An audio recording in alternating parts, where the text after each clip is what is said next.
नागज प्राथमिक आरोग्य केंद्र नागज येथे मानवी जीवाशी खेळ।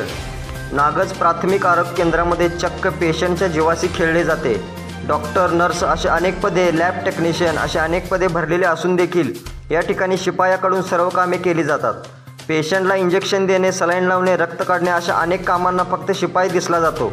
या आरोग्य केंद्रामध्ये इतर अधिकारी कोणीही नसल्याचे धक्कादायक प्रकार नागज आरोग्य केंद्रामध्ये उघडकीस आला आहे। या प्राथमिक आरोग्य केंद्रामध्ये डॉक्टर असून देखील नसल्याचे जाणवते। लॅब टेक्निशियन पद भरून देखील चक्क शिपाई पेशंटचे रक्त काढतात। मग हे पद नावालाच भरले आहे की काय, असा प्रश्न सर्वसामान्य जनतेसमोर पडलेला आहे। या ठिकाणी पदे भरले असून देखील शिपायामार्फत पेशंटला इंजेक्शन देणे, सलाईन लावणे एवढी वाईट वेळ आलेली आहे की काय। सलाईन लावणे, इंजेक्शन देणे, ड्रेसिंग करणे ही कामे डॉक्टरची असून देखील या ठिकाणी डॉक्टर कोठेही दिसून येत नाहीत। नागज प्राथमिक आरोग्य केंद्रामध्ये कंत्राटी, नर्स, लॅब टेक्निशियन असे अनेक पदे भरलेले असताना ही सर्व कामे शिपाई का करतो? यामध्ये पेशंटच्या जीवितास धोका निर्माण झालेला आहे।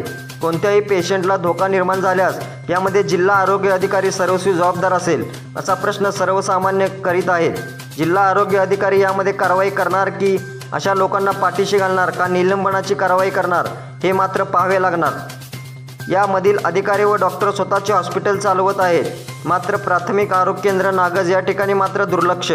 नागज प्राथमिक आरोग्य केंद्रामध्ये शासनाकडून कोट्यवधी रुपये खर्च करून देखील एवढी वाईट वेळ का, असा प्रश्न सर्वसामान्य जनता करीत आहे।